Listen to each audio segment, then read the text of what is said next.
Ebe ọma na-ege ntị, anyị ekenekwa unu ọzọ n'ụbọchị uhuruchi tata.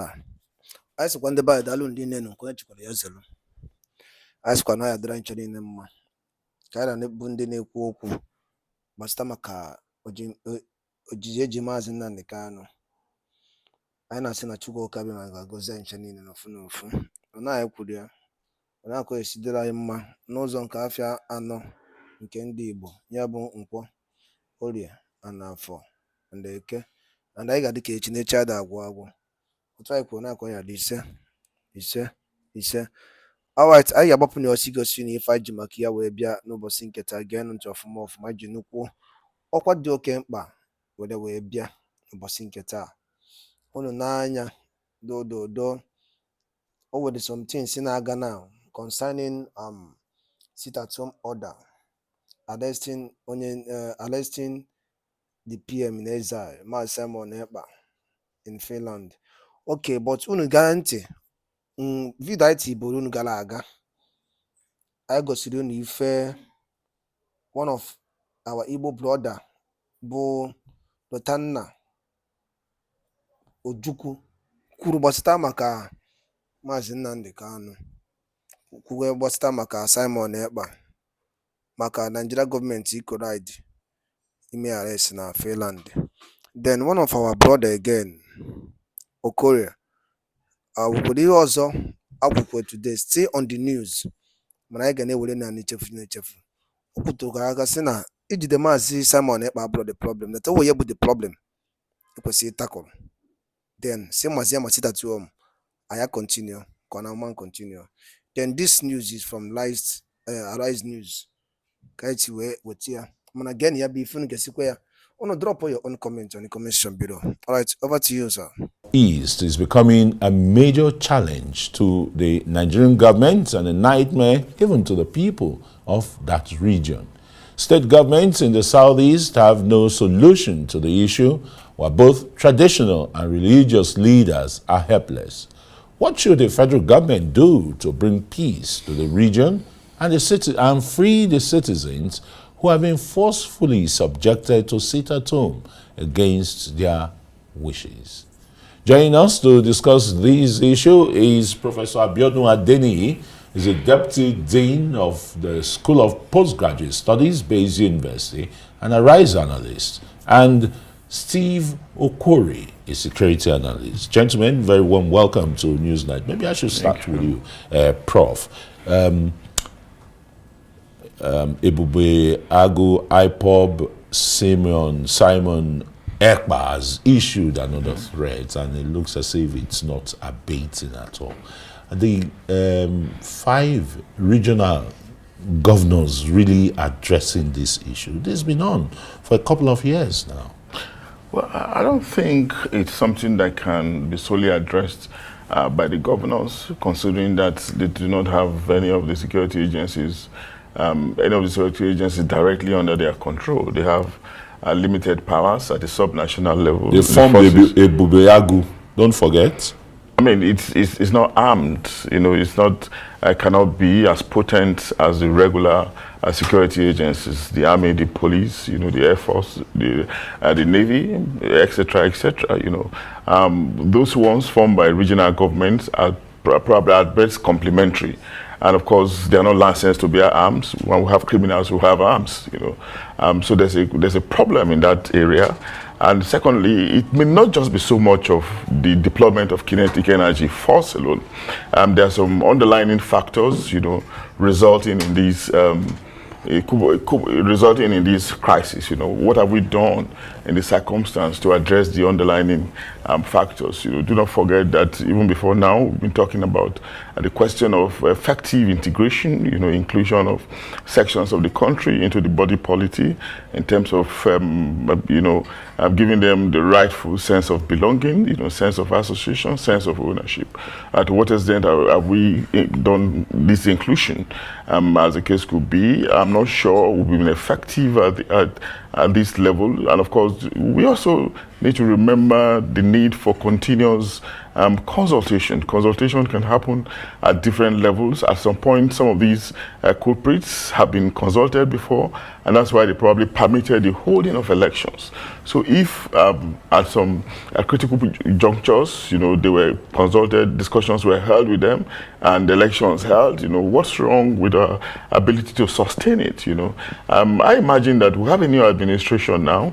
It's going to be a continuous use of the kinetic and the non-kinetic, because kinetic may not do it alone. Continuous use of it, with a new energy, with a new fervor, a new zeal, and probably some change in tactics. The strategy might be okay to take them out, but we might need some tactical change, and that will come from the ingenuity or the creativity of the new men at the helms of authority. All right. I mean, a lot of ingenuity, kinetic and non-kinetic. Let me come to you, Stephen.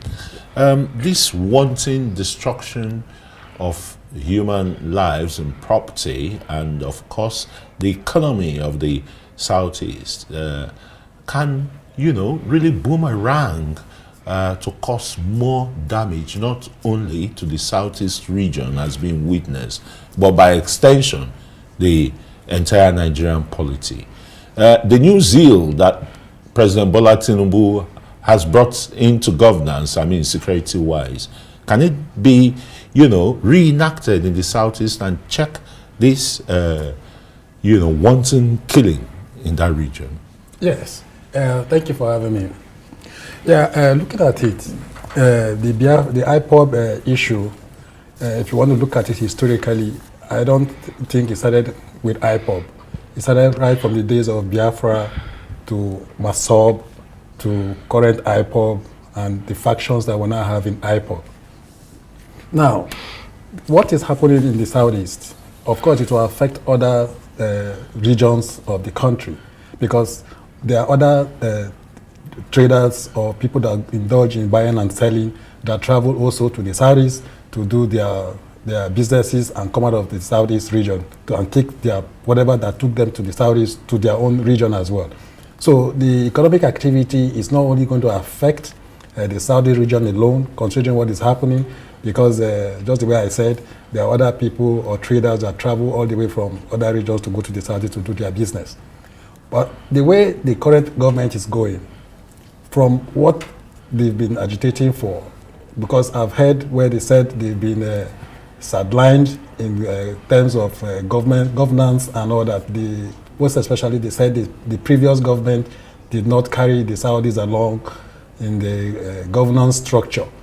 But what we have now, the current president under President Bola Ahmed Tinubu has at least appointed one of the service chiefs, from the Southeast, especially from the Enugu state, precisely.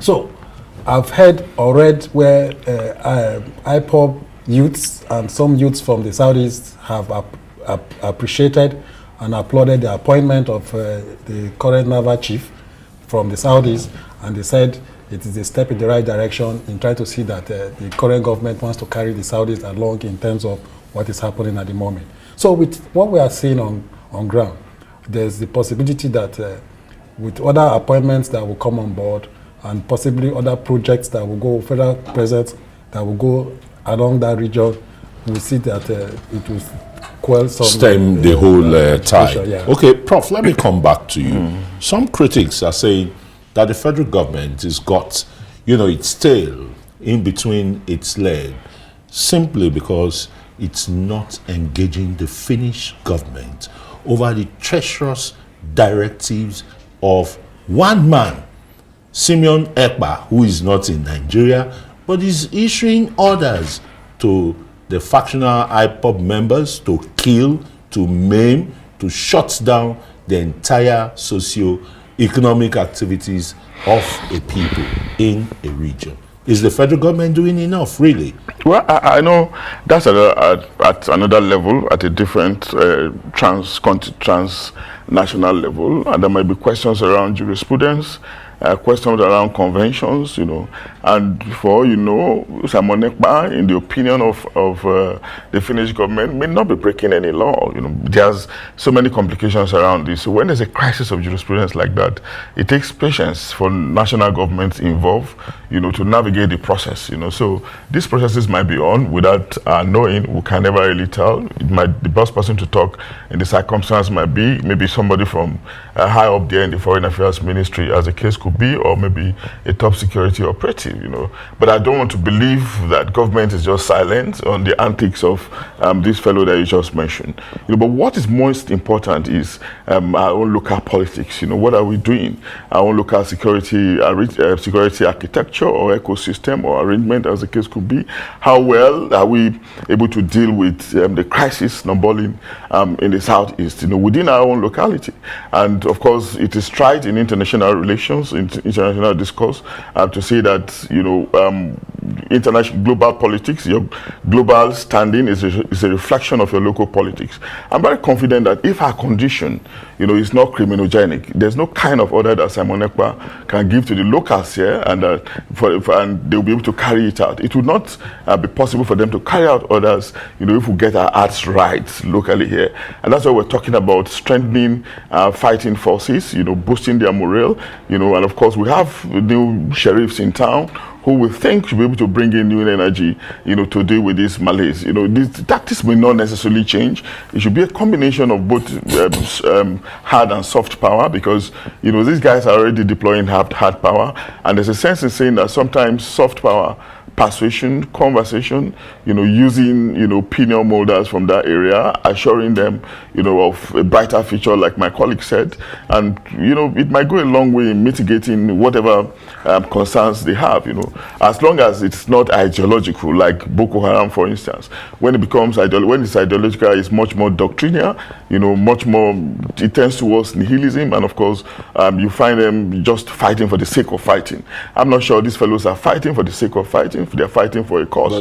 Why can't we address that cause? They are wanton killings. Let me come to you again, Steve Okwori. What can they be? What kind of people be fighting for them to annihilate their own people, for them to destroy the entire economic fabric of their people? From Imo State to Benue State, for example.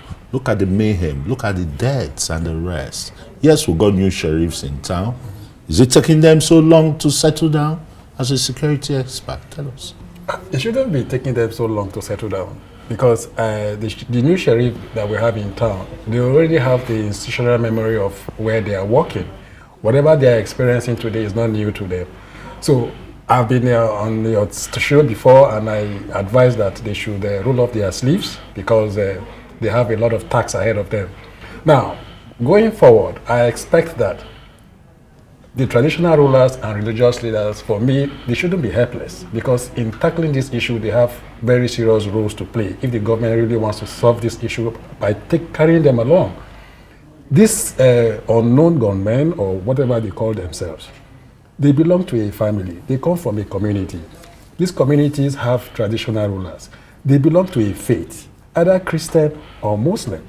So, and they also go to attend these churches from these communities.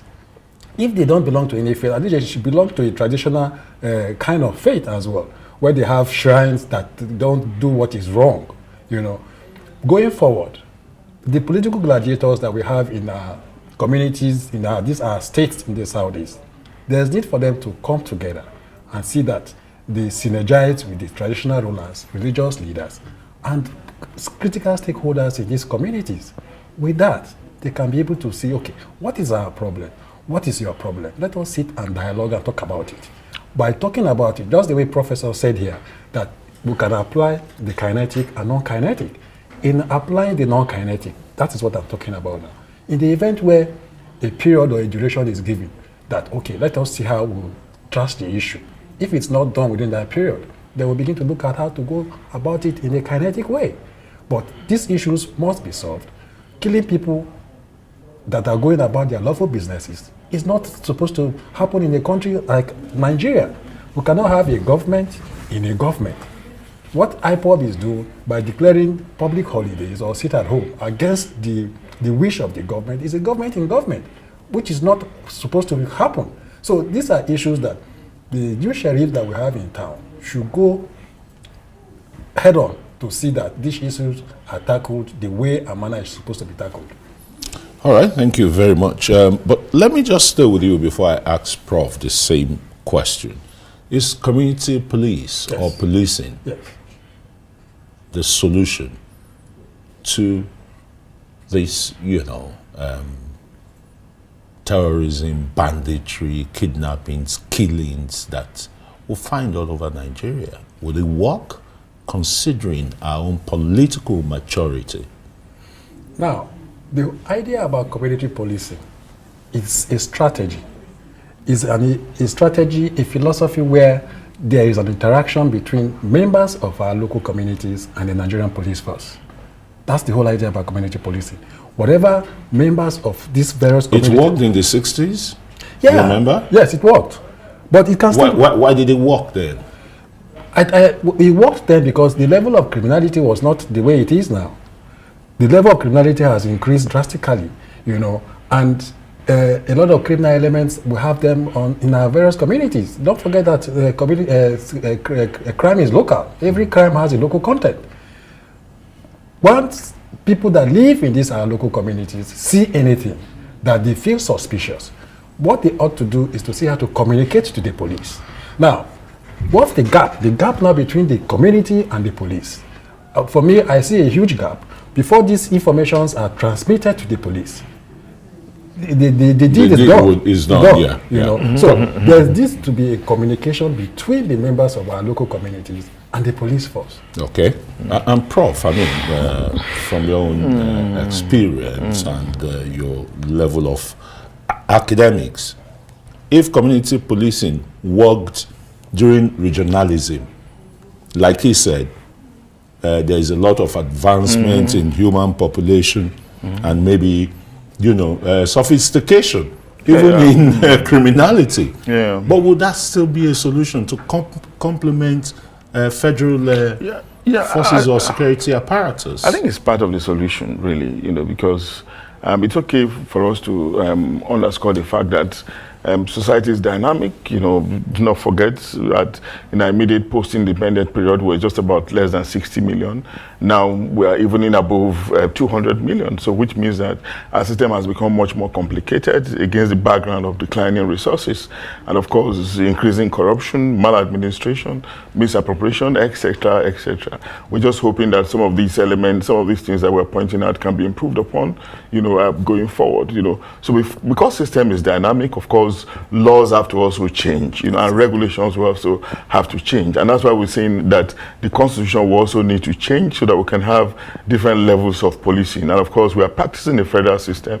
Federalism shouldn't just be about picking and choosing, like we say in ordinary sense. It shouldn't just be about preferring one to the other. Picking. Yeah, no cherry picking. It should be a holistic thing, applicable to all sectors of the society, not just in the economic, in the power sharing, resource sharing, but of course in how we manage our security system, which is why community policing is ordinarily effective in modern society, and there's no reason why it shouldn't be effective here. It's worthwhile for us to try it against the background of rising crime, and realizing again that some of this crime often emanates from members of the society, members of the community, people who hardly have hope in the system, who now think that crime is their last resort. If we have a way of policing them, of course, we know that there are different ways in which we can process information we're getting from members of the community police, as the case could be, into intelligence and nip some of these criminal activities in the bud. Well, some school of thought will say that some of these people are bohemians, non-conformists, whether you give them all the luxuries of life. But of course, every system will also have no society is crime-free,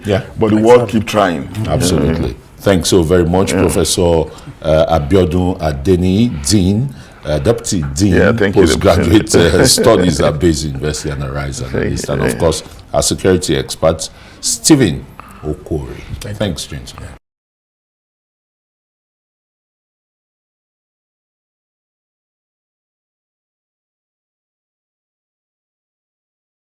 Okay, unu anụgonu ka o si wee gbatakwuru n'iru akwụkwọ n'ụbọchị nke taa. Unu nụ ka o si wee dị. Unu nụgasị ife nwanne anyị nwoke ya na ndị kwugasị okwu n'iru akwụkwọ a kwuru gbasịta maka sit at home nke na-eme na ndịda anyanwụ bụ South East. Okay, ka unu nụsịrị ihe dị otu a ka efu nwere ike ikwu gbasịta maka ya bụ ife ọ kwugasị ka alụ unu nwere ike itinye ụmụchukwu ka alụ unu nwere ike itinye gbasịta maka ya bụ ife ekebakwarụ ka ideela ya na comment section below. Once again, echefukana na ihe a bụ Eastern News 24. We will bring to you the latest news concerning what is happening in Biafra land. Daalụ ụmụnne m, ka emesịanụ.